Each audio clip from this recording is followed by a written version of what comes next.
Today I'm going to take a little look at the John Lewis 2024 Christmas ad and maybe comment a little bit on some of the cinematography. We'll see how that goes. This is my first viewing of it, so let's take a look.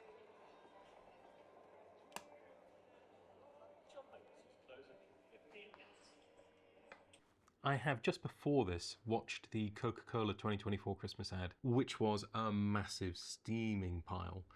This is so much better.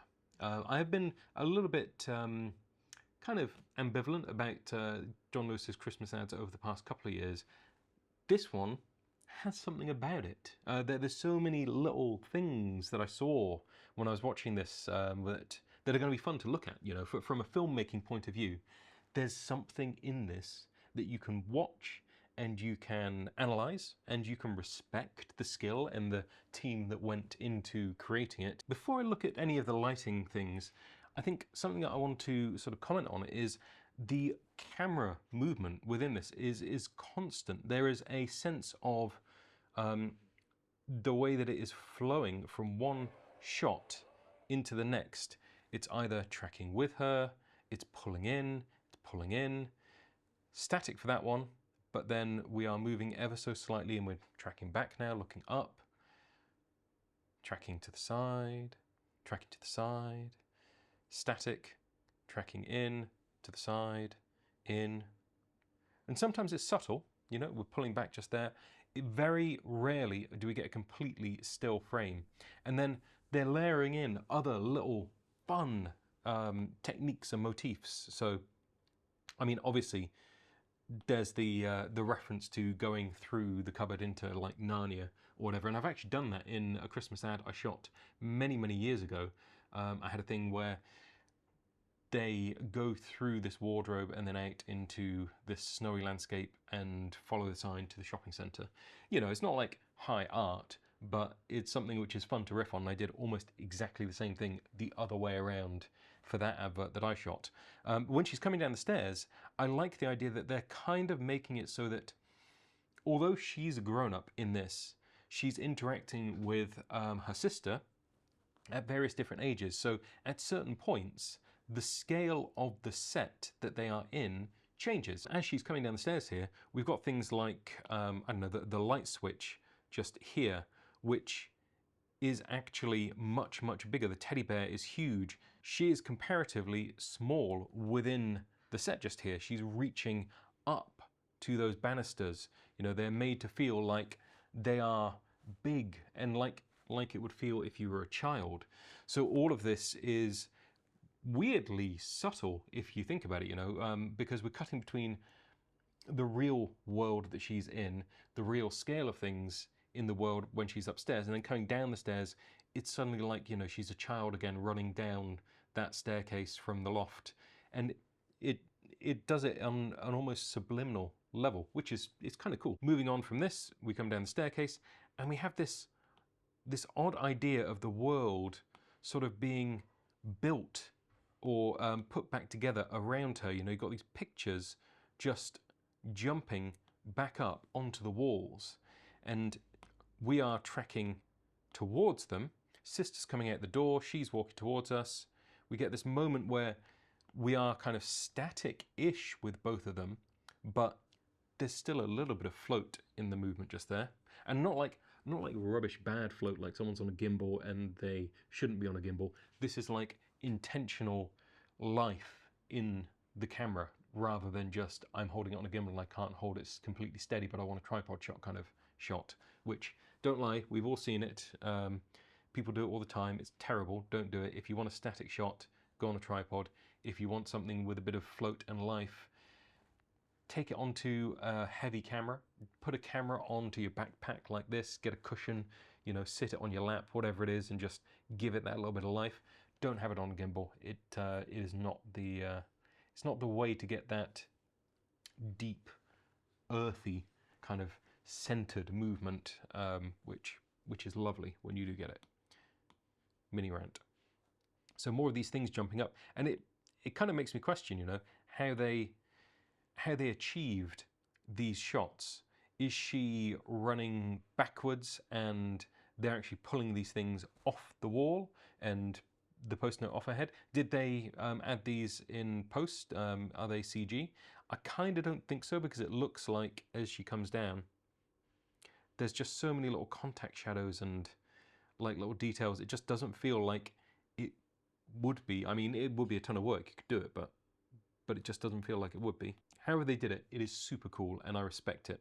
Because again, you don't have to do that. If she just ran down the stairs, I mean, that's like 90% of the shot, running down the stairs. It's then that other extra 10% of goodness of trying to give the idea that we're in this weird world in her mind, like in Being John Malkovich, where they're in his dream psyche and they're kind of traveling from one place to another, opening doors into a completely different space at a completely different time. It's got that feel to it, and it's because of all these little touches. Lighting wise, just here, I mean, there's not a whole heck of a lot, and it's quite difficult to grab a frame because it is in constant movement. But I think if I grab that one, there's plenty of practical sources within these shots, and that makes it feel lively, and it gives it depth. So for example, we've got this lamp in the background just here. It looks to me a little bit like they've capped the top of that lamp. What do I mean by that? Well, if, for example, you didn't have something inside the lamp on top, you would probably end up getting the same shaping that you have coming down here, and like texture and stuff in the light above it as you do underneath it. You'd have those things coming up kind of like that. And it feels, in some respects, a little bit messy. Sometimes, you know, it's what the shot needs, and you shouldn't try and disguise the fact that the lamp kicks light up. But here, it just sits a little bit different, because they have this sort of warm glow over the top of the lamp just there, rather than having those distinct lines. So, you know, just a little bit of diff over the top, carefully done, and then they're kicking the light down, then the lights can glow and not make a mess on the wall and distraction. And that's really cool. You see it in the lamp behind her as well, just here, which is a little bit harder for me to reference, but just down there. And that is sort of kicking out this shape just here, and the lamp is kind of behind her around there, but it's not kicking up onto the wall, so they put a cap on that so that it doesn't spill the light all over the place. But it does give a little bit of context and texture at a lower level, which is cool. All of the little fairy lights in the background is nice, and you know, this thing in the hall, and some little reflections on the picture just there. And then for the level, it is mostly actually fairly frontally lit for her just here, but nice, just soft. I can't see too much in the way of defined shadowing, but I will say that underneath her chin just here is where we're getting the shadow, and sort of underneath her eyebrow just there. Now, sometimes I will comment on this kind of thing and say, you know, you could bring in a light or something, but isn't that shot, there's so much movement and life and flow to the shot they're doing, that it's not like you're going to be coming in to finesse those things. And indeed, it would be so hard to get that in there when you're moving and whipping around and showing the whole space. So this is something higher up. You know, we've got some kind of light source frame out over the top of her, more this way, to be honest. And that's just coming down, nice soft level, illuminating the space. They've done quite a good job as well of keeping it off, say, the top of the wall just here. Ooh, take that off. Top of the wall just here. So it's keeping the shape in the space without just spilling the light around. So you could fire it into the ceiling, but if you did that, firing it into the ceiling, you would end up with light just everywhere. So if you have a more skirted top light, you know, like a lantern or some kind of pancake over the top, or even now, you know, a light mat with a grid on could do something similar to this. You'd have to be careful with the grid, because it could end up looking a little bit funky, but yeah, whatever they're doing, it's coming out really nice and sumptuous, and it works really, really well. So what I'm going to do is play this back at a lower speed, just on YouTube, just so we can take a look at this, because it's fascinating. So she comes down, we see this post note flying all the way from over there and splap onto her face. I'm going to say that one has to surely be fake, but then other stuff like the tinsel just there. So she's moving, she's on the left of frame, her sister is on the right of frame, grabs her hands, and then we switch that we are now making it so that she's on the right of frame, her sister's on the left of frame. We have crossed the line, but it doesn't feel bad. And we just trek up to her face as she looks down at her hands, and she continues her movement. You know, she's still moving through the frame here. And then we're back over the other side of the line, but now she's on the right-hand side, she's on the left-hand side. But because we have that movement, it just feels natural and flowing. Outside, be really interesting to know how they did this, if it's just a green screen or if it is actually like a backdrop, what do they call it, where they light them up. It's like a painted backdrop that you light up. Or, you know, it could be a real set, I suppose. That is not impossible, or a real house. John Lewis have the money. She continues through the frame. Lovely, by the way, lovely layering here as well. So as we're moving through, everything is thought about, and the life in people's faces and the movement. My goodness, having watched the Coke advert just now, compared to this is why you get actors. This is why you have real people doing it, because creative directors and art directors and people typing prompts, they don't know necessarily how to breathe life into a character. And animators who do that, and actually, you know, if they are doing physical animation or drawing a character, they spend years developing a way of bringing life and intention into movements. And this is all, you know, here, the way their faces change, the expressions, the camera movement playing with it, you know, it's lots of skilled people working together. And the layers of light just here are really cool as well. So lighting wise, going into the background just here, we've got lots of cool little notes of things to look out for. There's lots of little highlights. There's enough illumination just generally across the back there, so you can see different things and different shapes and stuff going on. It isn't completely pitch black, but at the same time, it isn't like it's illuminated like the room that they're in. So we do get a bit of layering. There's subtle, like little art direction things, like the Christmas cards on a string across there. There's the sort of wreathy kind of greens around here with the little spots of light just within them. And then again, we've got practical light sources. There's something behind her coming down just here, and there's another lamp just here, and again doing the same thing. It's casting the light mostly down, just being a point of illumination. And then we have the biggest push coming from this side onto her like that, and it works really well, and it's all quite warm and friendly overall. Let's keep it going. She runs off. There's a TV just there. I wonder if that's one of the old John Lewis Christmas ads playing on it. I think that it probably was, a little Easter egg. This shot is interesting because you can see these multiple shadows on her just here. So we've got kind of a shadow around here and a shadow around here. So it means that there are several light sources contributing to that. So they aren't being like mega finessed with it. They are leaving in some points of reality, points of practicality. You know, maybe they didn't have time to completely light every setup so that it didn't have that. But it is interesting to see it left in, because it's something that often, if cinematographer's coming in, they won't leave this kind of thing in. They will finesse it and have it so that it is just that one light source that they are controlling and not giving you multiple shadows on the wall just there. But yeah, you can definitely see there's a few shadow lines where she makes contact with the wall. It's interesting. When we jump to another point in time, sunlight coming in, it does feel like this can't be a real background out the window just there.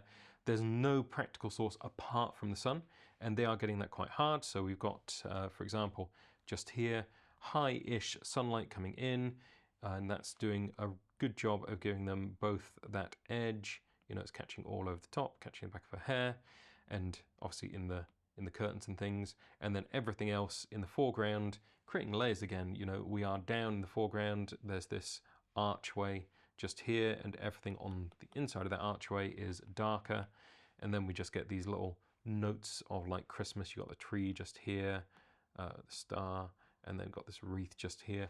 So it feels connected, but again, it's a different vibe, different time, kind of haziness to it as well, which is nice, and it gives it that magical, dreamy, nostalgic quality, I suppose. And I suspect that this is why that last shot just here wasn't quite as finessed.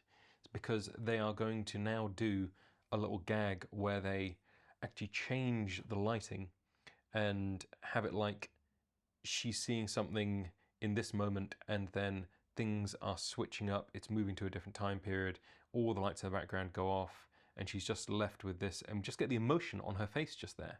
And then we cut to the other side, lighting changes again.